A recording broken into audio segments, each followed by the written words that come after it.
രാജ്യം ഇന്നോളം കണ്ടിട്ടില്ലാത്ത ഒരു ദുരന്തമാണ് വയനാടുണ്ടായത്. ഈ ദുരന്തമുഖത്ത് ആദ്യം ഓടിയെത്തി ഏറ്റവും വലിയ രക്ഷാപ്രവർത്തനം നടത്തിയത് കേരള പോലീസ് തന്നെയാണ്. കേരള പോലീസിൻ്റെ SOG ആണ് ആദ്യ രക്ഷാപ്രവർത്തനത്തിൽ പങ്കാളിയായത്. നമുക്ക് നൽകാം big salute to Kerala police.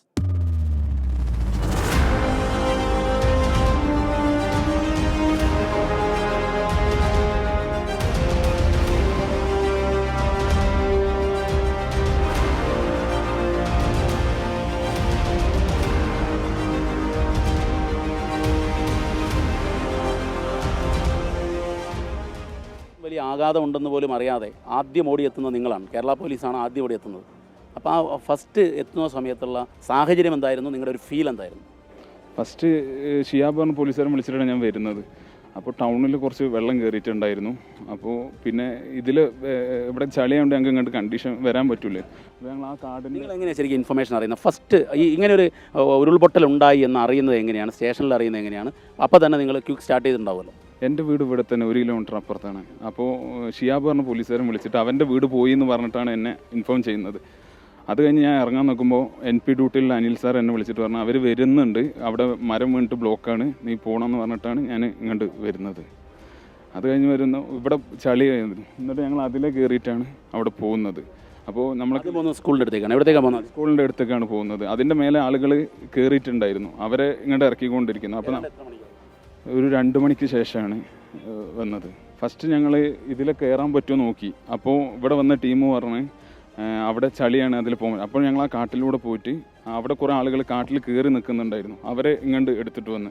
അപ്പോൾ ഇതിന് സാറ് എത്തിയപ്പോൾ പറഞ്ഞു ഇവിടെ ദുരിതാശ്വാസ ക്യാമ്പിലെ ആളുകളെ താമസിപ്പിച്ചിട്ടുണ്ടാവും സ്കൂളിൽ, അവരെ മാറ്റാൻ വേണ്ടി നോക്കാൻ വേണ്ടി പോകുമ്പോഴാണ് നമ്മൾ അതിൻ്റെ ഉള്ളിൽ നിന്ന് 2 കരച്ചിൽ കേൾക്കുന്നത്.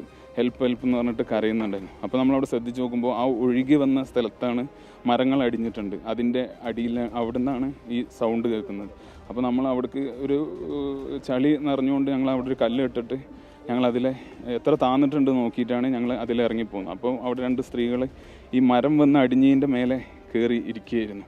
അപ്പോൾ ഞങ്ങൾ അവരെ, ഒരാൾക്ക് വലിയ മുഖത്തും ഇവിടെയൊക്കെ പരിക്കുണ്ടായിരുന്നു, അവരെ ഞങ്ങൾ അവിടെ നിന്ന് റെസ്ക്യൂ ചെയ്തു. രണ്ടാമത്തെ ആൾ എടുക്കുന്ന അയാളെ കാലിൻ്റെ വലത്തേക്കാൽ എല്ല് പൊട്ടിയിട്ടുണ്ടായിരുന്നു. അപ്പോൾ കൂടെ വന്ന ഒരാൾ തുണി ഒരുത്തി തന്നിട്ട് ഞങ്ങൾ അവർക്ക് ആ കാല് വെച്ച് കെട്ടി. അവർക്ക് പിന്നെ ഡ്രസ്സ് കീറി പറഞ്ഞിട്ട് പോയിരുന്നു. അപ്പോൾ ഒരാൾക്ക് ഞാൻ എൻ്റെ കോട്ടും ഉള്ളിലിടുന്ന ജേഴ്സിയും മറ്റാൾക്കും കൊടുത്തിട്ട് അവിടെ നിന്ന് ഇങ്ങനെ കയറ്റി.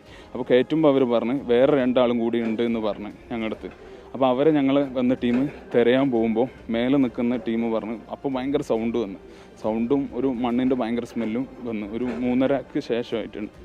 അപ്പോൾ നോക്കുമ്പോൾ അവിടെ നിന്ന് വീണ്ടും വരിക. അങ്ങനെ ഞങ്ങൾ അവിടെ നിന്ന് ഓടിക്കേറി മേലെ നിന്നിട്ട് അവിടെ നിന്ന് ഇത് ഒഴുകി. അപ്പം നമ്മൾ കാണുന്നുണ്ട് ടോർച്ചൊക്കെ ഇങ്ങനെ തലയിൽ പോകുന്നത്, അവിടെ നിന്ന് വെളിച്ചം പോകുന്നത്, വലിയ വലിയ മരങ്ങൾ പോകുന്നത് നമ്മൾ ആ മേലെ കുന്നിൻ്റെ മേലെ നമ്മൾ കാണുന്നുണ്ട്. അപ്പോൾ നമുക്കൊന്നും ചെയ്യാനും പറ്റും. 3:30ക്ക് ശേഷം 3:30 ഒരു 4 മണിൻ്റെ ഇടയിലാണ് ആ വലുത് വരുന്നത്. അതിൽ നിന്നാണ് നമ്മൾ കയറി പോകുന്നത്. എന്നിട്ട് പിന്നെ അവിടെ നിന്ന് അപ്പോൾ കുറേ ടീം അപ്പോൾ വന്നിട്ടുണ്ട്. അപ്പോൾ ഞങ്ങൾ ഈ കാരുണ്യ റെസ്ക്യൂ ടീമിൻ്റെ ഒരു 7 പേരുണ്ട്, അവരെയും ഞാനും കൂടി ബാക്കിയുള്ളവരൊക്കെ തിരിച്ച് പറഞ്ഞയച്ചിട്ട് ഞങ്ങൾ വീണ്ടും ഈ പൊട്ടീൻ്റെ പ്രഭവത്തിലേക്ക് പോവുകയാണ് ചെയ്തത്. അവിടെ നിന്ന് പിന്നെ ആളുകളെ പറ്റുന്നു. അപ്പോഴേക്കും പോലീസുകാർ കുറേ ആൾക്കാർ വന്ന്, NPൻ്റെ ആൾക്കാരും കുറേ ആൾക്കാരും ഫയർഫോഴ്സും ടീമും എല്ലാം വന്നിട്ടുണ്ടായിരുന്നു. ഈ ഒരുപക്ഷെ എനിക്ക് തോന്നുന്നു ഇതിൻ്റെ എല്ലാം കമാൻഡ് ചെയ്യുന്ന ആ സമയത്ത് ലോക്കൽ SP ആണ്. അപ്പം നാരായണൻ SP ആണ് ആ സമയത്ത് ഇവരെ കൂടുതൽ ഫസ്റ്റ് എത്തുന്ന സീനിയർ ഓഫീസറും താങ്കളാണ്. എങ്ങനെയായിരുന്നു ആ സമയത്തുള്ള ഫീൽ? ഈ ആദ്യത്തെ പൊട്ടൽ നടന്നുള്ള ഇൻഫർമേഷൻ കിട്ടിയാണ് ഞാൻ സ്ഥലത്തേക്ക് വരുന്നത്. ഞാൻ എൻ്റെ സ്ട്രൈക്കർ ഫോഴ്സിനെയും എടുത്ത് QRT ടീമിനെയും എടുത്താണ് സ്ഥലത്തേക്ക് വരുന്നത്. ഞാൻ സ്ഥലത്തെത്തുമ്പോൾ കാണുന്നത് വളരെ ഭീതിജനകമായിട്ടുള്ള ഒരു അവസ്ഥയാണ്. നമ്മളുടെ SHO, നമ്മുടെ മേപ്പാടി ലോക്കൽ ടീം ഓൾറെഡി തന്നെ സ്ഥലത്തുണ്ട്, DYSP ഓൾറെഡി തന്നെ സ്ഥലത്തുണ്ട്. അവരും ആ സമയത്ത് ഓടിക്കൂടിയിരിക്കുന്ന ജനങ്ങളും വോളണ്ടിയേഴ്സായിട്ടുള്ള ജനങ്ങളും ചേർന്ന് മാക്സിമം റെസ്ക്യൂ നടത്തിക്കൊണ്ടിരിക്കുകയാണ്. ഇപ്പോൾ ലൈറ്റിൻ്റെ കുറവുണ്ട്, ലൈറ്റുകൾ ഉടനെ തന്നെ നമ്മൾ സ്ഥാപിക്കുന്നു. മറ്റ് രക്ഷായന്ത്രങ്ങൾ, വുഡ് കട്ടർ പോലുള്ള യന്ത്രങ്ങൾ, അതുപോലെ തന്നെ JCBകൾ വന്നു തുടങ്ങിയിരിക്കുന്നു. അപ്പോൾ ആ രീതിയിലുള്ള രക്ഷാപ്രവർത്തനം നടന്നുകൊണ്ടിരിക്കുകയാണ്. ആ സമയത്ത് ഓടിയെത്തിയിരിക്കുന്നത് പോലീസുണ്ട്, ജനങ്ങളുമുണ്ട്. പോലീസും ജനങ്ങളും ചേർന്ന്, ഫസ്റ്റ് റെസ്പോണ്ടേഴ്സായിട്ടുള്ള മേപ്പാടി പോലീസും അതുപോലെ തന്നെ ജനങ്ങളും ചേർന്ന് മാക്സിമം ആളുകളെ റെസ്ക്യൂ ചെയ്തുകൊണ്ടിരിക്കുന്ന കാഴ്ചയാണ് ഇപ്പോൾ കാണുന്നത്. ഏതാണ്ട് എത്ര മണിക്കായിരിക്കും നാരായണജിയുടെ എത്തുന്നത്? എത്ര മണി? ഞാൻ ഏകദേശം 2:30 2:30ക്കും 2:45 ഇടയ്ക്കായിട്ടാണ് എത്തുന്നത്. ഞാൻ സ്ഥലത്തെത്തുന്നു, അപ്പോഴാണ് ഇതാണ് കാഴ്ച. ഏകദേശം ഭീകരമായ അവസ്ഥയാണ്. അതായത് നമുക്ക് ഈ ചുരൽമല ടൗൺ കഴിഞ്ഞ് ഇങ്ങോട്ടേക്ക് മുട്ടിന് മുകളിൽ ചെളി നിൽക്കുകയാണ്. നമുക്ക് ദൂരെ നിന്ന് പാലം പോയിരിക്കുന്നത് കാണാനേ സാധിക്കൂ, ഇങ്ങോട്ട് അടുക്കാൻ സാധിക്കുന്നില്ല. ചെളിയും വെള്ളവും ഒഴുകി വന്നുകൊണ്ടിരിക്കുകയാണ് ഈ ഭാഗത്ത് നിന്ന്. വളരെ ഭീതിജനകമായ അവസ്ഥയാണ്. അപ്പം പ്രധാനമായിട്ട് ഓൾഡ് സ്കൂൾ ആ റോഡിൽ മുകളിലേക്ക് പോയി അവിടുന്ന് നമുക്ക് മാക്സിമം ആളുകളെ റെസ്ക്യൂ ചെയ്തുകൊണ്ട് വരികയാണ്.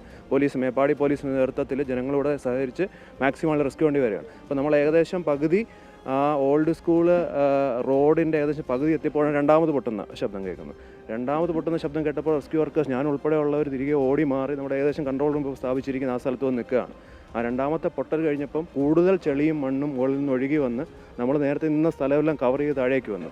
ആ സമയത്തെ കളക്ടർ സ്ഥലത്തെത്തി. തുടർന്ന് കൂടുതൽ റെസ്ക്യൂ വർക്കേഴ്സ്, നമ്മൾ JCBകൾ കൂടുതലായിട്ട് മൊബിലൈസ് ചെയ്യുന്നു, ലൈറ്റുകൾ കൂടുതലായിട്ട് മൊബിലൈസ് ചെയ്യുന്നു, ഉഡ്കട്ടറുകൾ കൂടുതലായിട്ട് മൊബിലൈസ് ചെയ്യുന്നു. അങ്ങനെ ആവശ്യമായിട്ടുള്ള എല്ലാ സാധന സാമഗ്രികളും മൊബിലൈസ് ചെയ്ത് മാക്സിമം റെസ്ക്യൂ വർക്കേഴ്സ് സഹായം കൊടുത്ത് ഏറ്റവും അന്നത്തെ പ്രൈം പ്രയോറിറ്റി എന്ന് പറഞ്ഞാൽ മാക്സിമം ആളെ റെസ്ക്യൂ ചെയ്തുകൊണ്ട് പോവുകയാണ്. അപ്പോൾ ആ 1.5 മണിക്കൂർ 2:30 തുടങ്ങുന്ന റെസ്ക്യൂ എഫർട്ട് ഏകദേശം 3:30-4 മണിയായപ്പോഴത്തേക്ക് 100ഓളം പേരെ നമ്മൾ റെസ്ക്യൂ ചെയ്ത് ആംബുലൻസുകൾ വന്നുകൊണ്ടിരിക്കുന്ന നമ്മൾ കയറ്റിക്കൊണ്ട് പോവുകയാണ്. തുടർന്ന് ജില്ലാ ഭരണകൂടം വേണ്ടി കോർഡിനേഷനിൽ അപ്പോൾ കൂടുതൽ സേനകളെ നമുക്ക് പുറത്തുനിന്ന് വരണമെന്നുള്ള ആവശ്യകത മനസ്സിലാക്കി ആർമിയെ കോൺടാക്റ്റ് ചെയ്യുന്നു.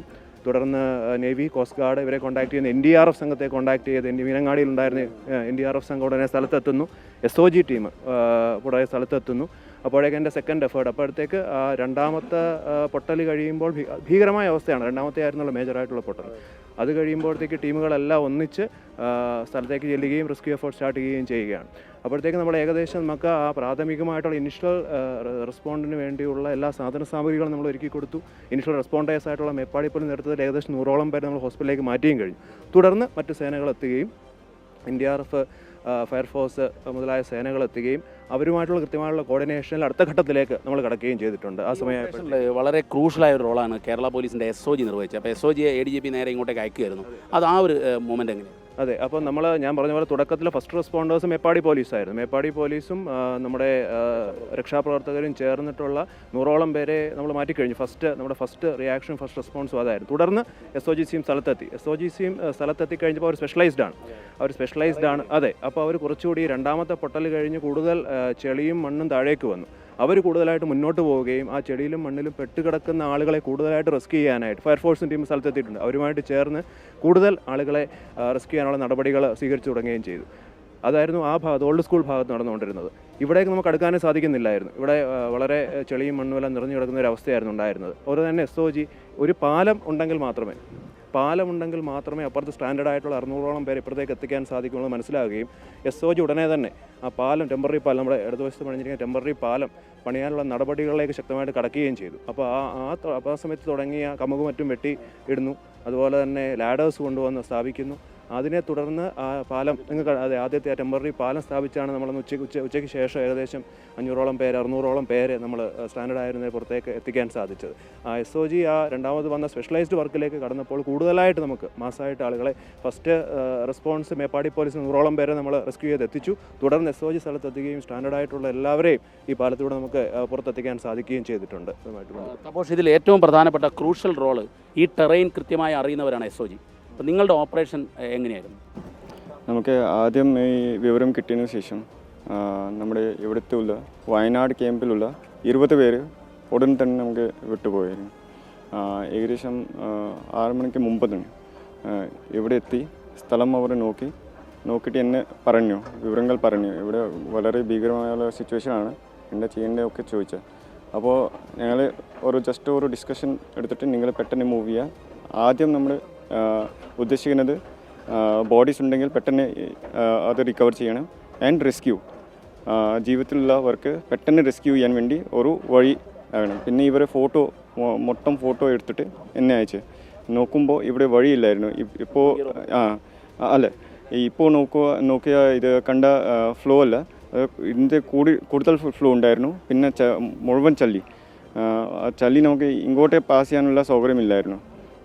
കുറച്ച് കഴിഞ്ഞ് ഫയർഫോഴ്സിൻ്റെ ഒരു സിപ്പ് ലൈനൊക്കെ തുടങ്ങി. പക്ഷേ അതിൽ ജസ്റ്റ് ഒരാളാണ് അങ്ങോട്ട് പോകാൻ പറ്റുള്ളൂ. സോ അത് നമുക്ക് അങ്ങനെ നടക്കാൻ പറ്റില്ല. സോ അവർ വേറെ ഒരു റൂട്ട് എന്തെങ്കിലും ഉണ്ടാകാൻ സാധിക്കും അത് നോക്കാൻ വേണ്ടി ഒരു ചൂരന്മല സ്കൂൾ റോഡിലേക്ക് വിട്ടിരുന്നു. അവർ മുഴുവൻ പാറകൾ ഒഴിവാക്കി. പിന്നെ കുറച്ച് മേലിലേക്ക് കയറി ചൂരന്മല കുറച്ച് ബാംബു കാണുന്നുണ്ട്.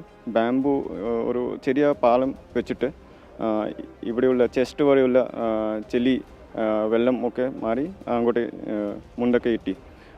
മുണ്ടൊക്കെ എത്തിയതിന് ശേഷം അവിടെയും കുറച്ച് ബോഡികളുണ്ടായിരുന്നു. അത് അവർ ഹാൻഡ് ഓവർ ചെയ്തു. അവർ 2 വണ്ടികൾ ഓടുകയായിരുന്നു. അത് ഏൽപ്പിച്ച് ഇവിടെ എത്തിക്കാൻ വേണ്ടി. പിന്നെ ഒരാൾ ചെസ്റ്റ് വരെ ഒരു ചളിയിൽ സ്റ്റക്കായി കിടക്കുകയായിരുന്നു. അതൊക്കെയും റെസ്ക്യൂ ചെയ്തു. പിന്നെ വണ്ടിയിൽ കയറ്റി വിട്ടു.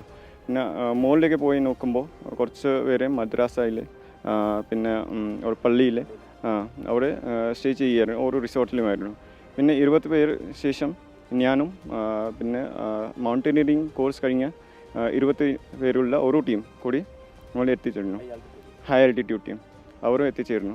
പിന്നെ ഇവർ ക്രോസ് ചെയ്ത ആ രീതിയിൽ തന്നെ നമ്മൾ 15 മെന്നുള്ള ഒരു ടീം കൂടി ഇങ്ങോട്ട് മങ്കി റോപ്പ് വെച്ചിട്ട് മുണ്ടൊക്കെ എത്തി.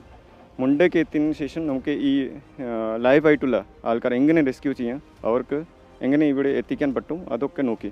അത് ഷറഫുദ്ദീൻ ടീമിൻ്റെ SI ഷറഫുദ്ദീൻ ലീഡ് ചെയ്ത ടീമായിരുന്നു. ആദ്യത്തെ റെസ്പോണ്ട് ചെയ്ത ടീം വിനോദിൻ്റെ ടീമായിരുന്നു. അത് ഏകദേശം അവർ അങ്ങോട്ടേക്ക് ചെല്ലുമ്പോൾ ഏകദേശം 2-3 മണിയായിട്ടുണ്ടായിരുന്നു. പക്ഷേ ഓൾറെഡി അവിടെ ഇഞ്ചേർഡ് ആയിട്ടുള്ള കുറേ ആളുണ്ടായിരുന്നു. പക്ഷേ ജസ്റ്റ് 2 വണ്ടിയുള്ളൂ. പിന്നെ ഫയർഫോഴ്സിൻ്റെ കുറച്ച് ആളുകളുണ്ടായിരുന്നു. ആർമി എത്തി. അവരുടെ സഹായത്തോടെ കുറച്ച് ആളുകൾ ഇങ്ങോട്ടേ മാറി. പിന്നെ റെസ്ക്യൂ ചെയ്യാൻ വേണ്ടി ബാക്കിയുള്ള എന്നെ വിളിച്ച് എന്താ ചെയ്യേണ്ടത് എന്ന് ഞാൻ പറയുന്നത് മാക്സിമം ആൾക്കാർ താഴേക്ക് കൊണ്ടുവരണം. പിന്നെ ഞാനൊപ്പം ഒരു 5 പേരുള്ള ഒരു ടീം ഈ മൊത്തം പുഴ ഉള്ള സൈഡിലുള്ള ബാങ്കുകൾ നോക്കി എവിടെയാണ് നമുക്ക് ക്രോസ് ചെയ്യാൻ പറ്റും. ഈ ലെഫ്റ്റ് സൈഡിൽ പുഴ ബ്രിഡ്ജിൻ്റെ റൈറ്റ് സൈഡിലുള്ള ഭാഗം വളരെ ചളിയായിരുന്നു. പിന്നെ മൊത്തം ഫുള്ളി കവേർഡ് ആയി വെള്ളം വാട്ടറായിരുന്നു. സോ അതുകൊണ്ടാണ് അത് ഒഴിവാക്കി ഇങ്ങോട്ടേ കുറച്ച് നോക്കി. പക്ഷേ ഇത് മൊത്തം ചളിയായിരുന്നു. ഓക്കെ, ആ ഭാഗത്ത് കയറാൻ സാധിച്ചില്ലായിരുന്നു. എന്തായാലും നമ്മൾ പോയി ഒരു പ്രാവശ്യം നോക്കി. അവിടെ കുറച്ച് ഷാലോ ആയിട്ടുള്ള ഏരിയ കണ്ട് ഇവിടെ ചെല്ലുമ്പോൾ ശേഷം ഞാൻ പറയുന്നത് ആ ഭാഗം കൂടി നോക്കുക. ഇല്ലെങ്കിൽ ആർമി ഇവിടെ നിന്ന് ഈ മരത്തിൽ നിന്ന് ഒരു സിപ്പ് ലൈൻ തുടങ്ങാൻ വേണ്ടി ശ്രമിക്കുകയായിരുന്നു. ഞാൻ പറയുന്നത് നമുക്ക് ഒരു സിപ്പ് ലൈൻ തുടങ്ങാം. അതിനു വേണ്ടി അവർ റോപ്പ് വേ ഇടാൻ വേണ്ടി 3 പേരെ നോക്കിയായിരുന്നു. ബാക്കിയുള്ളവർ ഈ ഭാഗം കൂടി നോക്കി, ഷെല്ലോ ആയിട്ടുള്ള ഏരിയ നമുക്ക് ക്രോസ് ചെയ്യാൻ വേണ്ടി അവർ ചെന്നു. പിന്നെ കുത്തി നോക്കി. പിന്നെ നോക്കുമ്പോൾ കുറച്ച് ഷെല്ലോ ആയിട്ടുള്ള ഏരിയ നോക്കി. വീതി കുറഞ്ഞ ഒരു സ്ഥലം, ഏകദേശം 10 മീറ്ററുള്ള വീതിയുള്ള സ്ഥലം നോക്കി. അവിടെ നമ്മൾ ഇവിടെ നിന്ന് ഒരു ബ്രാഞ്ച് തടി വെച്ചിട്ട് ആദ്യത്തെ അറ്റംപ്റ്റ് ചെയ്തു. അത് നോക്കുമ്പോൾ തന്നെ NDRF, ഫയർഫോഴ്സ്, ആർമി എല്ലാം ചേർന്നിട്ട് അവരുടെ ലേഡർ ഉപയോഗിച്ച് നമ്മുടെ ഒരു കയർ കെട്ടിയിട്ട് ആദ്യത്തെ ടെമ്പററി പാലം നമ്മൾ ഉണ്ടാക്കി. അതാണ് ഏറ്റവും ക്രൂഷ്യൽ ആയിട്ടുള്ള മൂമെൻ്റ് ആയിരുന്നു. ഇവിടെ നാട്ടുകാർ കണ്ടു അങ്ങനെ പാലം ഉണ്ടാക്കിക്കൊണ്ടിരിക്കുകയാണ്. സോ കുറച്ചുകൂടി അവിടെ ഫോൺ വിളിച്ച് ബാക്കിയവർക്ക് പറഞ്ഞ് നിങ്ങൾ താരയിൽ കൊണ്ടുവരാൻ വേണ്ടി പറഞ്ഞ് ഇവിടെ ഗ്യാദർ ചെയ്യൂ. അത് ഏകദേശം 6 മണിയായി ആ സമയം. സോ 6 മണി ശേഷം നമുക്ക് ഫസ്റ്റ് മാസ് റെസ്ക്യൂ ഓപ്പറേഷൻ നമുക്ക് സ്റ്റാർട്ട് ചെയ്യാൻ തുടങ്ങിയത്. അത് ചെയ്യുന്ന ശേഷം ഈ ഭാഗം മൊത്തം പുഴേൻ്റെ ഇപ്പുറത്തെ ഭാഗം SOG 10 പേര് കയർ കെട്ടി അങ്ങനെ വെച്ച് അപ്പുറത്ത് ആർമിക്കാർ പിടിച്ച് വെച്ചിരുന്നു. ബാക്കിയുള്ളവർ ഒരു വഴിയാക്കാൻ വേണ്ടി ഞാൻ പറഞ്ഞത്. സോ ഒരു വഴിയാക്കി ഇവിടെയും ഫുൾ ചളിയായിരുന്നു, അത് ക്ലിയർ ചെയ്തു പുറത്ത് അയക്കാൻ വേണ്ടി. പിന്നെ അത് വഴിയാക്കി പിന്നെ മൊത്തം മാസ് റെസ്ക്യൂ ചെയ്തു. അത് മാക്സിമം എഫേർട്ട് ചെയ്തത് അഖിലിൻ്റെ ടീമായിരുന്നു. പുഴൻ്റെ കിടത്തി വെള്ളത്തിനെ അങ്ങനെ ഹോൾഡ് ചെയ്തു, മൊത്തം പാലം ഹോൾഡ് ചെയ്തു. പിന്നെ കുറച്ച് NDRFൻ്റെ ആളുകളുണ്ടായിരുന്നു, കുറച്ച് ആർമിക്കാരുണ്ടായിരുന്നു. സോ അങ്ങനെ ഒരുമിച്ചാണ് ചെയ്തത്. പിന്നെ അത് ചെയ്തത് നെക്സ്റ്റ് ഡേ വീണ്ടും കുറച്ച് പേര് ഇവിടെ സ്റ്റക്ക് ആയിട്ടുണ്ട് എന്ന് പറഞ്ഞു. അത് നോക്കാൻ വേണ്ടി ഒരു ടീം വിട്ടിരുന്നു. Thank you done A great job. ഒരുപക്ഷെ പെട്ടെന്ന് തന്നെ ഇങ്ങോട്ടേക്ക് ആദ്യമായി വരികയായിരുന്നു. ആദ്യത്തെ ഒരു അവസ്ഥ എന്തായിരുന്നു? രാവിലെ വെളുപ്പാങ്കാലത്ത് ഒരു 3 മണിയോടനുബന്ധിച്ചാണ് എനിക്ക് SP-യുടെ ഫോൺ വരുന്നത്. ഇങ്ങനെ ഇവിടെ ഒരു സംഭവം, ഇങ്ങനെ ഒരു ഇൻസിഡൻറ്റ് ഉണ്ടായെന്നുള്ളത്. അതിനോടനുബന്ധിച്ച് തന്നെ നമുക്ക് ആ സമയത്ത് തന്നെ ചാനലിലേക്ക് വിഷ്വൽസും വന്നു തുടങ്ങി. ആ സമയം തന്നെ അതിൻ്റെ സീരിയസ്നെസ് നമുക്ക് ബോധ്യപ്പെട്ടു. നമ്മൾ ഉടനെ IG, DGP അടക്കമുള്ള ഓഫീസേഴ്സിനെ ഈ വിഷയം അറിയിച്ചു രാവിലെ തന്നെ, വെളുപ്പാങ്കാലത്ത് തന്നെ. അതുകൊണ്ട് കൂടുതൽ ഫോഴ്സസ് ഇങ്ങോട്ടേക്ക് അയക്കേണ്ട ആവശ്യമുണ്ടായിരുന്നു. പല യൂണിറ്റുകളിൽ നിന്നും അടിയന്തരമായിട്ട് ഫോഴ്സസിനെ ഇങ്ങോട്ടേക്ക് മൂവ് ചെയ്തു.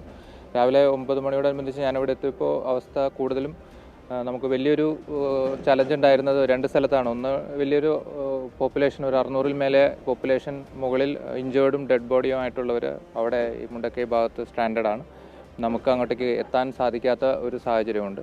അതുപോലെ തന്നെ ഹോസ്പിറ്റലിൽ നമുക്ക് നിരവധി ഡെഡ് ബോഡീസ് ഉണ്ട്. അവരുടെ പോസ്റ്റ്മോർട്ടം, ഇൻക്വസ്റ്റ് തുടങ്ങിയ നടപടിക്രമങ്ങൾ ചെയ്യേണ്ടതുണ്ട്. അപ്പോൾ അത് ഏറ്റവും അടിയന്തരമായ ഏറ്റവും വേഗതയിൽ ചെയ്യാനായിട്ടുള്ള വലിയൊരു ഓഫീസേഴ്സിൻ്റെ ടീമിനെ അവിടെ ഓഫീസ് നമ്മളവിടെ നിയോഗിച്ചു ഹോസ്പിറ്റൽ ഭാഗത്ത്.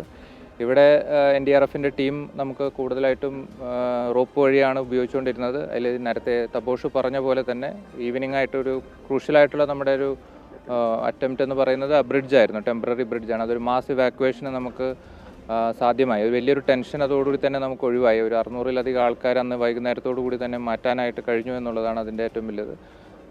അതിനോടനുബന്ധിച്ച് നമുക്ക് പിന്നീടുണ്ടായിരുന്ന ചലഞ്ചുകളെന്ന് പറയുന്നത് ഇവിടെയുള്ള ഗതാഗത നിയന്ത്രണവും ക്രൗഡ് കൺട്രോളും അതുപോലെ തന്നെ VIP വിസിറ്റ് മാനേജ്മെൻറ്റും ഒക്കെ ആയിരുന്നു.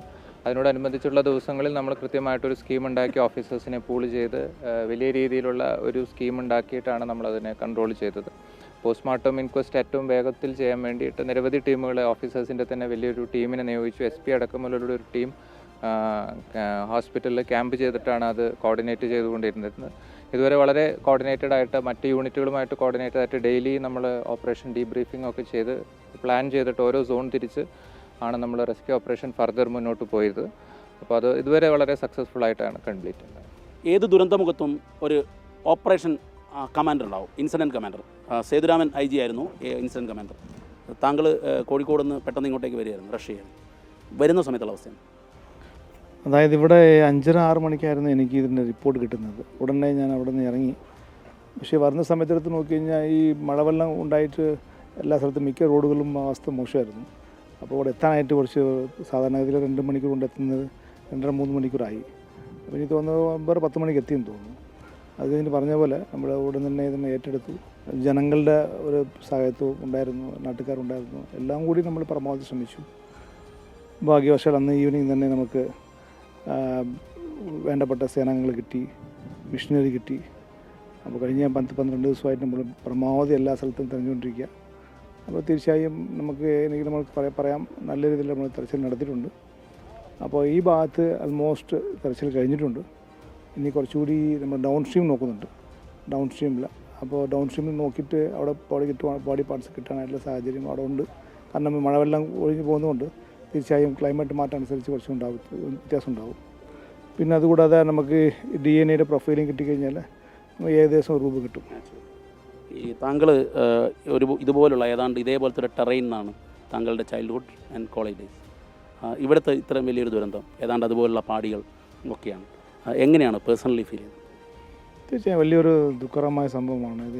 വ്യക്തിപരമായ വലിയൊരു ആഘാതമാണിത്. ശരിക്കും മറക്കാൻ പറ്റാത്ത ഒരു സംഭവമാണ്. അരുൺ പവിത്രൻ IPS. ഞാനിവിടെ 30-ാം തീയതിയാണ് ഇവിടെ എത്തുന്നത്. വന്ന സമയത്ത് ആദ്യം ഈ ചുരൽമല ഭാഗത്തായിരുന്നു വന്നത്. അതിനുശേഷം വൈകിട്ട് ADGP സാർ എത്തിയതിന് ശേഷമാണ് ഹോസ്പിറ്റലിൻ്റെ ചാർജ് എനിക്ക് തന്നിട്ടുണ്ടായിരുന്നത്. അപ്പം ആദ്യത്തെ ദിവസം എന്ന് പറഞ്ഞിട്ടുണ്ടെങ്കിൽ നമ്മൾ റെക്കോർഡ്സ് പരിശോധിക്കുമ്പോൾ തന്നെ 94 ബോഡീസാണ് നമുക്ക് ഹോസ്പിറ്റലിലേക്ക് എത്തിയിട്ടുണ്ടായിരുന്നത്. അപ്പോൾ 94 ഇൻക്വസ്റ്റ് ആ ഒരു ദിവസം തന്നെ കണ്ടക്ട് ചെയ്തിട്ടുണ്ടായിരുന്നു. അതിന് ഇവിടുത്തെ വയനാട്ടിലെ ക്രൈംബ്രാഞ്ച് DYSP സുരേഷും അതുപോലെ തന്നെ ഇൻസ്പെക്ടേഴ്സും അങ്ങനെ ഒരു ടീം ഉണ്ടായിരുന്നു. അപ്പം കൃത്യമായിട്ട് ടീമിനെ ഡീറ്റെയിൽ ചെയ്ത് ചുരുങ്ങിയ സമയത്തിനുള്ളിൽ തന്നെ ഇൻക്വസ്റ്റും പോസ്റ്റ്മോർട്ടം നടപടികളും നടത്താനുള്ള ഒരു പരിശ്രമമായിരുന്നു ഉണ്ടായിരുന്നത്. അത് നല്ല രീതിയിൽ തന്നെ ചെയ്യാൻ സാധിച്ചു. പിന്നീട് വരും ദിവസങ്ങളിലും എല്ലാം തന്നെ ഈ ഡോക്യുമെൻറ്റേഷൻ വർക്ക്, ഇൻവെസ്റ്റിഗേഷനുമായിട്ട് ബന്ധപ്പെട്ട കാര്യങ്ങൾ, ഈ റിപ്പോർട്ട്സൊക്കെ ക്രോഡീകരിക്കേണ്ട കാര്യങ്ങളെല്ലാം തന്നെ ഉണ്ടായിരുന്നു. പിന്നീടുള്ള ദിവസങ്ങളിൽ മലപ്പുറത്ത് നിന്ന് നമുക്ക് ബോഡീസ് ലഭിച്ചു തുടങ്ങി. ആ ബോഡീസിൻ്റെയും അതുപോലെ തന്നെ ഇവിടെ നിന്ന് നമുക്ക് ലഭിച്ച ബോഡീസിൻ്റെയും എല്ലാം ഐഡൻറ്റിഫിക്കേഷൻ പ്രോസസ്സും അത് ബന്ധുക്കൾക്ക് റിലീസ് ചെയ്യുന്ന പ്രോസസ്സും ഒക്കെ നടന്നത് ഹോസ്പിറ്റലിലും അതുപോലെ തന്നെ അവിടെ ക്രമീകരിച്ചിട്ടുണ്ടായിരുന്നില്ല മൊബൈൽ മോർച്ചറികളിലൊക്കെ ആയിരുന്നു. അപ്പം ആ ഒരു പ്രോസസ്സും ഏകീകരിക്കേണ്ടതുണ്ടായിരുന്നു. അപ്പം അതും നല്ല രീതിയിൽ വോളണ്ടിയേഴ്സിൻ്റെയും അതുപോലെ തന്നെ ഡിസ്ട്രിക്ട് അഡ്മിനിസ്ട്രേഷൻ്റെ ഭാഗത്തുനിന്നുള്ളവരോടും എല്ലാം കോർഡിനേറ്റ് ചെയ്തുകൊണ്ട് അത് കൃത്യമായിട്ട് നമുക്ക് ചെയ്യാൻ സാധിച്ചു. ഇപ്പോഴും അതിൻ്റെ വർക്കുകൾ നമ്മൾ നടത്തിക്കൊണ്ടിരിക്കുകയാണ്. റെസ്ക്യൂ ഓപ്പറേഷനെ യാതൊരു രീതിയിലും ബാധിക്കാത്ത രീതിയിൽ വാഹനങ്ങളെയും ക്രൗഡിനെയും കൺട്രോൾ ചെയ്യുക എന്നുള്ളതായിരുന്നു ടാസ്ക്. പ്രത്യേകിച്ചും റെസ്ക്യൂ ചെയ്ത് വരുന്ന ആംബുലൻസുകളുടെ സുഗമമായ യാത്ര, അതുപോലെ ഇവിടെ വരുന്ന ഒഫീഷ്യൽസ്, അതുപോലെ ടെക്നിക്കൽസ് ഉപകരണങ്ങളൊക്കെ ഇവിടെ കൃത്യമായി എത്തിക്കുക എന്നുള്ളതായിരുന്നു ദൗത്യം. അതിൻ്റെ ഭാഗമായിട്ട് കൽപ്പറ്റ മുതൽ മേപ്പാടി വരെയും ചുണ്ടേൽ മുതൽ മേപ്പാടി വരെയും പിന്നീട് മേപ്പാടിയിൽ നിന്ന് ചൂരൽമല വരെയുള്ള ഭാഗങ്ങളെ വിവിധ സെക്ടറുകളാക്കി തിരിച്ച് അന്ന് മുതൽ വളരെ ഭംഗിയായി ആളുകളെയും വാഹനങ്ങളെയൊക്കെ ചെയ്ത് ക്രൗഡ് കൺട്രോൾ ചെയ്യാൻ. ദുരന്തമുഖത്ത് ആദ്യത്തേക്കുള്ള ഓപ്പറേഷൻ നടത്തുന്നത് SOG ആണ്. SOGയുടെ 2 ഉദ്യോഗസ്ഥർ അഖിൽ അതുപോലെ വിനോദ്, ഇവർ രണ്ടുപേർ നയിച്ച ടീമായിരുന്നു ദുരന്തമുഖത്ത് ആദ്യം ചെന്ന് റെസ്ക്യൂ ഓപ്പറേഷൻ പൂർത്തിയാക്കിയത്, വിജയകരമായി പൂർത്തിയാക്കിയത്. അഖിൽ, മേളിൽ നിന്ന് റെസ്ക്യൂ ചെയ്ത് ആൾക്കാരെ എടുത്തുകൊണ്ട് വരികയായിരുന്നു. അപ്പോൾ സാറിൻ്റെ നിർദ്ദേശം പെട്ടെന്ന് താഴോട്ട് എല്ലാവരും ഇവാക്വേറ്റ് ചെയ്യണമെന്ന്. അപ്പോൾ ഇവാക്വേറ്റ് ചെയ്യുന്ന സമയത്ത് ഇവിടെ അറച്ച് ഇതായിരുന്നു, നല്ല ആളുകളായിരുന്നു. അപ്പോൾ അവിടുന്ന് റോപ്പ് ഇട്ടിട്ടുണ്ടായിരുന്നു. ആ റോപ്പ് കൂടെ കുറച്ച് പേരെ ഇവാക്വേറ്റ് ചെയ്യാൻ പറ്റത്തുള്ളായിരുന്നു. പെട്ടെന്ന് തന്നെ സാറ് പറഞ്ഞു എത്രയും പെട്ടെന്നൊരു ബ്രിഡ്ജ് ഉണ്ടാക്കാനായിട്ട്. അപ്പോൾ ബ്രിഡ്ജ് ഞങ്ങൾ നോക്കിയപ്പം ഒരു തടി അവിടെ കിടപ്പുണ്ട്. അതൊരു ചെയിൻസോയ്ക്ക് വെട്ടിയിട്ട് ആ തടി അങ്ങോട്ട് ഇട്ട് കഴിഞ്ഞിട്ട് അപ്പുറേ ഇന്ന് നമ്മുടെ ടീം തന്നെ അപ്പുറേ ഉണ്ടായിരുന്നു, ഫയർഫോഴ്സിൻ്റെ ടീമുണ്ടായിരുന്നു, NDRF ഉണ്ടായിരുന്നു. ഈ 3 ടീമും കൂടെ സംയോജിതമായിട്ട് അപ്പം സാറിൻ്റെ ഒരു ഫ്രണ്ട് നിന്നൊരു മോണിറ്ററിങ് ഉണ്ടായിരുന്നു. അതും കഴിഞ്ഞിട്ട് അപ്പോഴത്തേക്ക് എല്ലാവരും ഉണ്ടായിരുന്നു. പെട്ടെന്ന് തന്നെ വെള്ളത്തിലിറങ്ങി. ആദ്യത്തെ രക്ഷാപാലം ആ SOGയും ബാക്കിയുള്ളവരും ചേർന്നുണ്ടാക്കിയ ടെമ്പററി പാലം. അതെ, ടെമ്പററി പാലമായിരുന്നു. പെട്ടെന്ന് തന്നെ ഒരു 600ഓളം പേരുണ്ടായിരുന്നു ഇവിടെ. അപ്പോൾ അവരെ മുഴുവൻ അങ്ങോട്ട് ഇവാക്വേറ്റ് ചെയ്യുക എന്നുള്ളതായിരുന്നു അത്. അപ്പോൾ സാറ് നിന്ന് മോണിറ്റർ ചെയ്യുന്നുണ്ടായിരുന്നു എല്ലാ കാര്യം ഞങ്ങൾക്ക് പറഞ്ഞു തരുന്നുണ്ടായിരുന്നു. അപ്പോൾ അതനുസരിച്ച് ഞങ്ങൾ പെട്ടെന്ന് സ്പീഡാക്കി. അപ്പോഴത്തേക്കും വൈകുന്നേരമായി. അപ്പോൾ ഏറ്റവും പെട്ടെന്ന് ഇവാക്വേഷൻ നടക്കണം എന്ന് മാത്രമേ ചിന്തിച്ചുള്ളൂ. അതിനുവേണ്ടി വിനോദ്, ലൈഫ് റിസ്ക് ചെയ്തുകൊണ്ടാണ് നിങ്ങളുടെ ഓപ്പറേഷൻ നടത്തിയത്.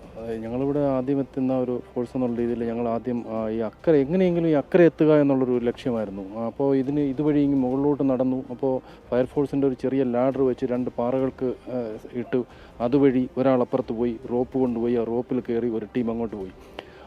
ഞങ്ങൾക്ക് ഏറ്റവും പ്രയാസമായിട്ട് തോന്നിയത് ഈ നെഞ്ചളവിൽ വെള്ളത്തിൽ മുങ്ങിക്കിടന്ന ഒരാൾ കൈ കാട്ടി വിളിക്കുന്നുണ്ടായിരുന്നു അവിടെ. അപ്പോൾ എങ്ങനെയെങ്കിലും അവിടെ എത്തണം.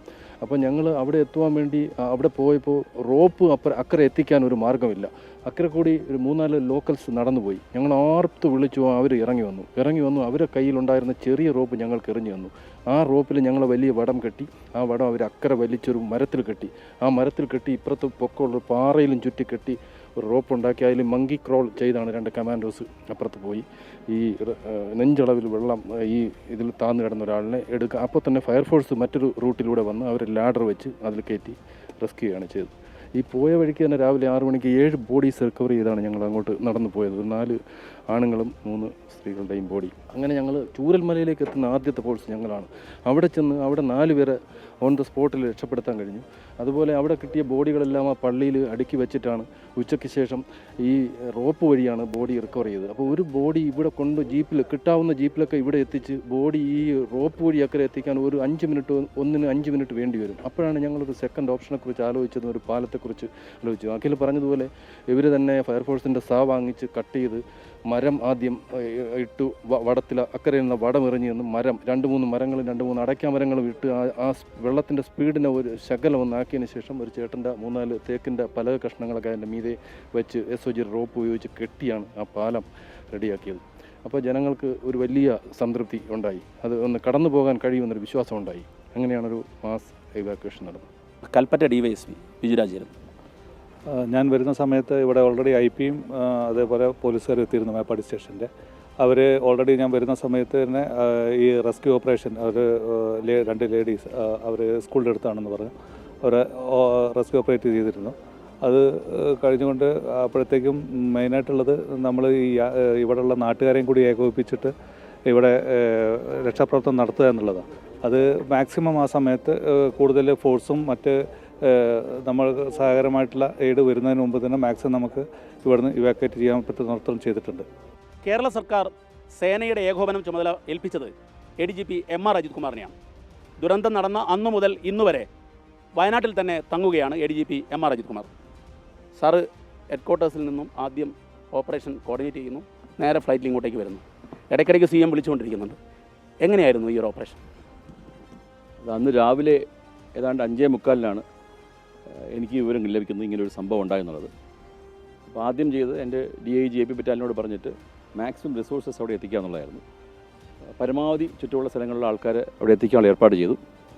രണ്ടാമത് ATSൻ്റെ DIG പുട്ടാകുമില്ലാതെ വിളിച്ചിട്ട് SOGക്കാരുണ്ടെങ്കിൽ എത്രയും നേരത്തെ SOGക്കാർ അങ്ങോട്ട് മൂവ് ചെയ്യാനായിട്ട് പറഞ്ഞു. പിന്നെ SP വിളിച്ചിട്ട് immediately NDRF, army, especially Kannur DSC, പാങ്ങോട്ടിലെ ക്യാമ്പ്, ടെറിട്ടോറിയൽ ആർമി, മറ്റ് എയർഫോഴ്സ്, നേവി, കോസ്റ്റ് ഗാർഡ്, ഏതൊക്കെ മറ്റ് സെൻട്രൽ ഏജൻസീസ് ഉണ്ടോ അവരെയൊക്കെ കോർഡിനേറ്റ് ചെയ്യാനും അവരെയൊക്കെ അറിയിക്കാനുമായിട്ടുള്ള ഡയറക്ഷൻ കൊടുത്തു. അപ്പോൾ അതെല്ലാം അറേഞ്ച് ചെയ്ത ശേഷമാണ് ബഹുമാനപ്പെട്ട മുഖ്യമന്ത്രി നിർദ്ദേശപ്രകാരം ഞാനിവിടെ എത്തുന്നത്. അന്ന് മുതൽ ഇതുവരെ ഇവിടെയുണ്ട്. നമ്മൾ ഈ ദുരന്തം നമ്മൾ നോക്കുകയാണെങ്കിൽ എപ്പോഴും ദുരന്തമുഖത്ത് ആദ്യം എത്തുന്നത് ലോക്കൽ പോലീസ് സ്റ്റേഷൻകാരാണ്. ഇവിടെയും അത് തന്നെയാണ് സംഭവിച്ചത്. നിങ്ങൾ നേരത്തെ ഇൻ്റർവ്യൂ ചെയ്തിട്ടുണ്ട്.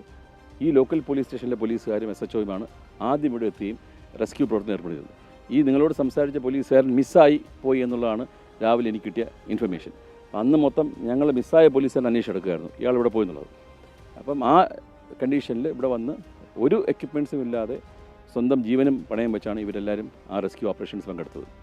തുടർന്ന് ആയിട്ടുള്ള ഇമ്മീഡിയറ്റ്ലി തന്നെ SP എത്തി. ലോക്കൽ SP ഇവിടെ ഉണ്ടായിരുന്നു, ലോക്കൽ കളക്ടർ വന്നിരുന്നു.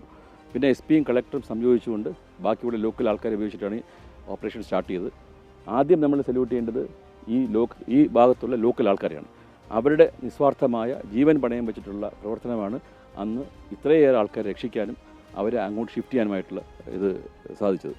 ഈ ദുരന്തമുഖത്ത് പരിക്കേറ്റ പലരോടും സംസാരിക്കുമ്പോൾ നമുക്കറിയാൻ പറ്റും എന്തുമാത്രം ഭീകരവും ബീഭത്സവുമായിരുന്നു എന്നുള്ളത് നമുക്ക് മനസ്സിലാക്കാൻ സാധിക്കും.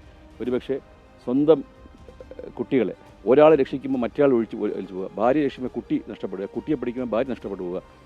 ഒരാൾ എന്നോട് പറഞ്ഞത്, എനിക്ക് വേറെ ഒരു വഴിയില്ലായിരുന്നു, എൻ്റെ മകനെ വിട്ടേ പറ്റൂ, ഞാൻ വളരെ ദുഃഖത്തോടെ എൻ്റെ മകൻ്റെ കൈ വിടുകയായിരുന്നുള്ളതാണ്. പക്ഷേ ഭാഗ്യമുണ്ടായി ആ കുട്ടി തൊട്ട് താഴെയുള്ള ഒരു മരത്തിൽ കുടുങ്ങി കിടക്കുകയായിരുന്നു. റെസ്ക്യൂ വർക്കേഴ്സിന് റെസ്ക്യൂ ചെയ്യാൻ പറ്റി. അയാളുടെ അച്ഛനൊക്കെ പോയി. വളരെ വളരെ വളരെ ടഫായിട്ടുള്ള സിറ്റുവേഷനിലാണ് നമ്മൾ ആദ്യം എത്തുന്നത്.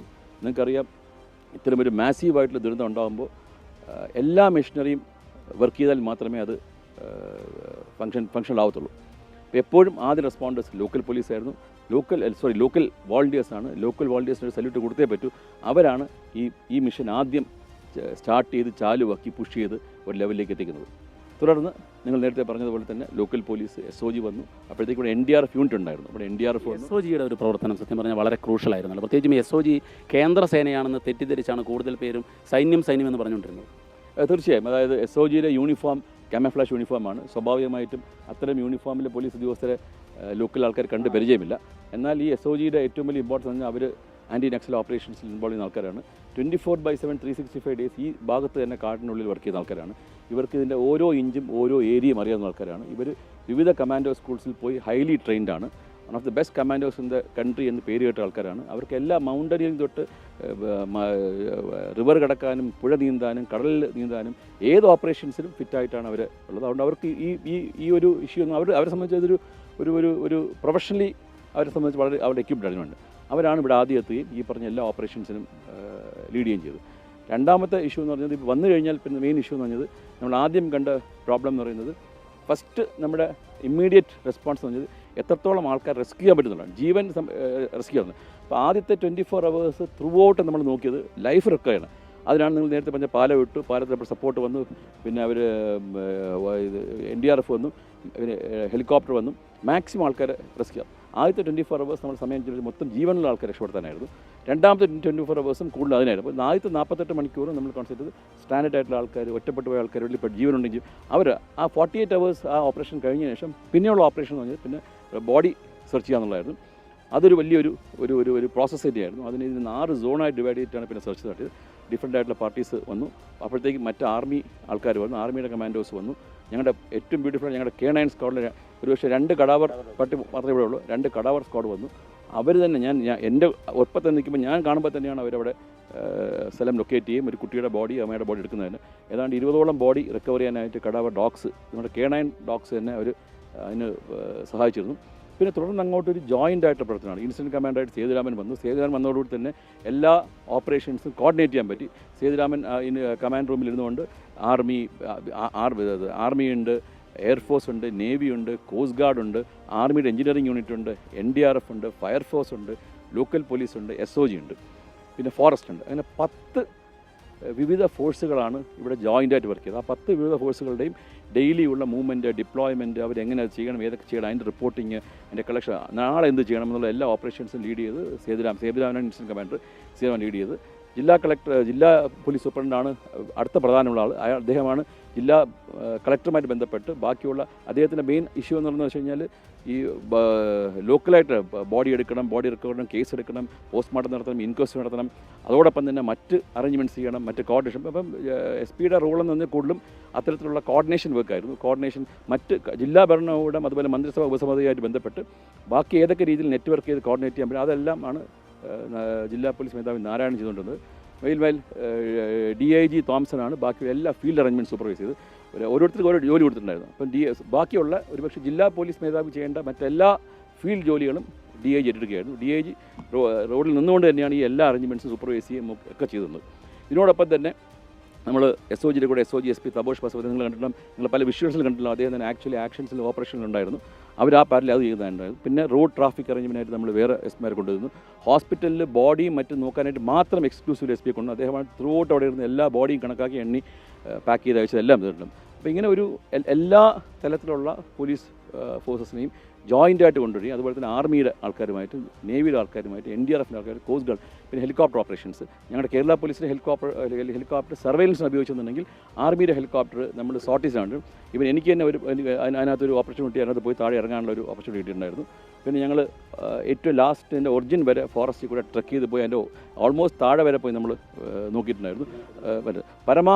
പരമാവധി ഒരു ഏരിയ പോലും വിടാതെ എല്ലാ ഏരിയയിലും ജോയിൻറ്റ് സെർച്ച് ടീംസ് എത്തി എന്നുള്ളത് നമ്മൾ എൻഷുർ ചെയ്തിട്ടുണ്ടായിരുന്നു. അത്തരത്തിലുള്ള ഒരു വളരെ എന്ന് വെച്ചാൽ വളരെ വികാരപരവും വളരെ ടച്ചിങ്ങുമായിട്ട് സിറ്റുവേഷനാണ്. നമ്മുടെ ഇമോഷൻസൊക്കെ നമ്മൾ കൺട്രോൾ ചെയ്തുകൊണ്ട് നമ്മുടെ ജോലി ചെയ്യേണ്ട ഒരു അവസരമാണ്. പക്ഷേ പലപ്പോഴും നമ്മൾ തേങ്ങിപ്പോവെങ്കിലും ആ തേങ്ങൽ ഒരു പക്ഷേ നമ്മൾ അടക്കി പിടിച്ചുകൊണ്ടാണ്. പോലീസുകാരും മനുഷ്യന്മാരാണ്. നിങ്ങൾ ഒരുപാട് മൃതദേഹം കാണുന്നു, ഒരുപാട് പേരെ രക്ഷിക്കാൻ നോക്കുന്നു. നിങ്ങൾ രക്ഷിക്കാൻ ശ്രമിക്കുന്ന സമയത്ത് തന്നെ ഒരുപാട് പേർ മരണപ്പെടുന്നു, ചിലരെ രക്ഷിക്കാൻ സാധിക്കുന്നു. മനസ്സ് പതറിപ്പോയോ യഥാർത്ഥത്തിൽ? കാരണം പ്രത്യേകിച്ചും താങ്കളാണിത് കോർഡിനേറ്റ് ചെയ്യുന്നത്. അല്ല, തീർച്ചയായിട്ടും നിങ്ങൾ എന്നോട് പേഴ്സണലി ചോദിച്ചാൽ മനസ്സ് പതറും.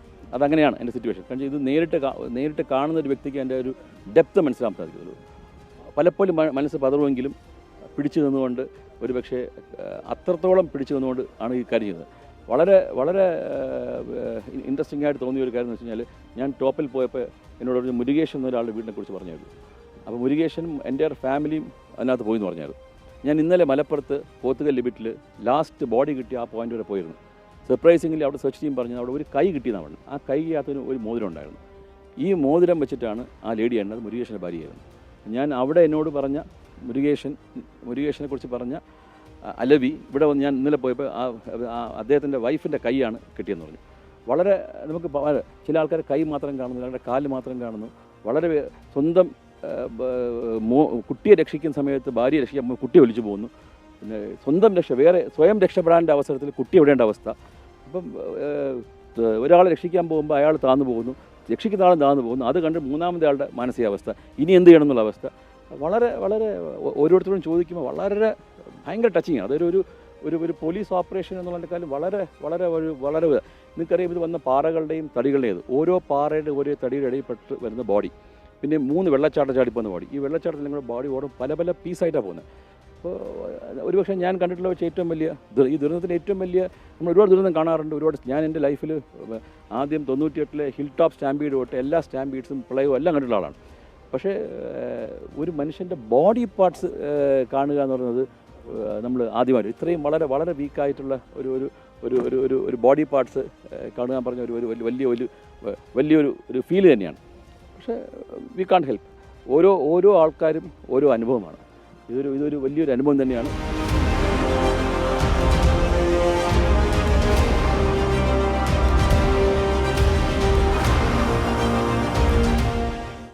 എനിക്കിതിനകത്ത് പറയാനുള്ളതെന്ന് വെച്ച് കഴിഞ്ഞാൽ, ഈ ഒരു ദുരന്തം ഒരുപാട് കാര്യങ്ങൾ തെളിയിച്ചു.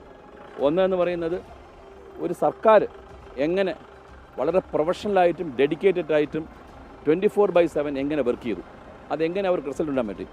എല്ലാ ഡിപ്പാർട്ട്മെൻറ്റും എണ്ണയിട്ട മെഷീൻ പോലെ വർക്ക് ചെയ്തുള്ളതാണ് സത്യം. മന്ത്രിസല ഉപസമിതി ഉണ്ടായിരുന്നു.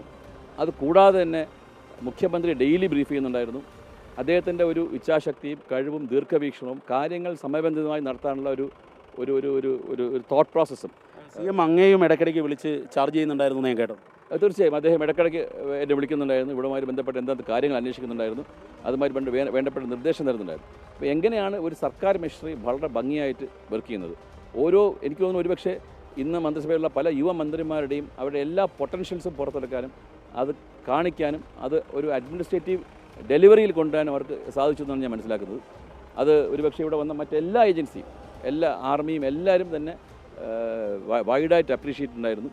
അപ്പോൾ എങ്ങനെ ഒരു ഗവൺമെൻറ് മെഷീനറി ഇത്തരം ദുരന്തമുഖത്തെ എങ്ങനെ റെസ്പോണ്ട് ചെയ്യുന്നു, എത്ര ഭംഗിയായിട്ട് റെസ്പോണ്ട് ചെയ്യുന്നു, അതിന് മറ്റുള്ളവർ എങ്ങനെ സപ്പോർട്ട് ചെയ്യുന്നു, പബ്ലിക് എങ്ങനെ സപ്പോർട്ട് ചെയ്യുന്നു, രാഷ്ട്രീയ പാർട്ടികൾ എങ്ങനെ സപ്പോർട്ട് ചെയ്യുന്നു, വിവിധ ഡിപ്പാർട്ട്മെൻറ്റ് എങ്ങനെ സപ്പോർട്ട് ചെയ്യുന്നു. വേറൊരു കാര്യം, പലരും ഫസ്റ്റ് 2 ദിവസം ആരോടും ചോദിക്കാതെ തന്നെ പലരും ഫുഡും മെറ്റീരിയലും മെഷീനറിയൊക്കെ തന്നെ ഓട്ടോമാറ്റിക്കലി അയച്ചുകൊണ്ടിരിക്കുകയാണ്. അപ്പോൾ ഇതിൻ്റെ ഏറ്റവും വലിയതെന്ന് വെച്ചാൽ നമ്മുടെ ഒരു കേരള ജനതയുടെ റിസൈലൻസും അതുപോലെ തന്നെ ഒരു ദുരന്തം ഉണ്ടാകുമ്പോൾ എങ്ങനെ ജനങ്ങൾ കോൺട്രിബ്യൂട്ട് ചെയ്യുന്നുള്ളതാണ്. ഇത് കൂടാതെ തമിഴ്നാട്ടിലെ ഫയർഫോഴ്സ് മറ്റും അവർ വോളണ്ടറി വരികയാണ്, അവർ ആരോടും പറയാതെ അവർ സ്വയം വരികയായിരുന്നു.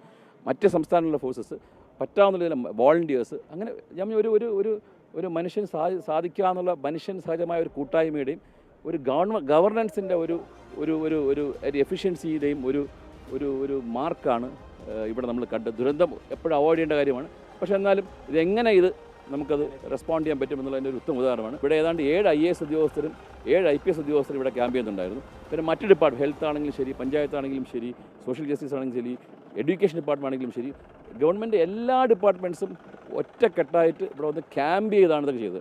അതിൻ്റെ ഒരു ഉത്തമ ഉദാഹരണമാണ് ഈ ദുരന്തം ഈ രീതിയിൽ നമുക്ക് ഹാൻഡിൽ ചെയ്യാൻ പറ്റുന്ന എൻ്റെ വിശ്വാസം. ഇതിനകത്ത് ഏറ്റവും നല്ല ആദ്യം സല്യൂട്ട് ചെയ്യേണ്ടത് ഇവിടുത്തെ ജനങ്ങളോടാണ്, ഒത്തൊരുമയോട് ഇവിടുത്തെ ജനങ്ങളോടാണ്. എല്ലാ ജനങ്ങളും ഒത്തുതീർന്ന് ഇവിടുത്തെ ജനങ്ങൾക്കും സർക്കാരിനും ഇവിടെ വന്ന ആർമിക്കും നേവിക്കും മറ്റെല്ലാ യൂണിറ്റിനും കേരള പോലീസിൻ്റെ പേരിൽ ഒരു ബിഗ് സല്യൂട്ട്. മഹാദുരന്തം എത്തിയ ഈ വയനാടിൻ്റെ മണ്ണിൽ പിന്നിട്ട നാളുകളിൽ ഞങ്ങൾ കണ്ടത് ഉള്ളുപൊള്ളുന്ന കാഴ്ചകളാണ്. ദുരന്തഭൂമിയിൽ നിന്നും ഞങ്ങൾ പടിയിറങ്ങുകയാണ് ഒരേ ഒരു പ്രാർത്ഥനയോടെ, ഇനിയൊരു ദുരന്തം റിപ്പോർട്ട് ചെയ്യേണ്ട സാഹചര്യം ഉണ്ടാവല്ലേ എന്നു മാത്രം. ക്യാമറാമാൻ രാജേഷ് വള്ളരികുണ്ടിനൊപ്പം ബേലി പാലത്തിൽ നിന്നും ദീപക് ധർമ്മടം, 24.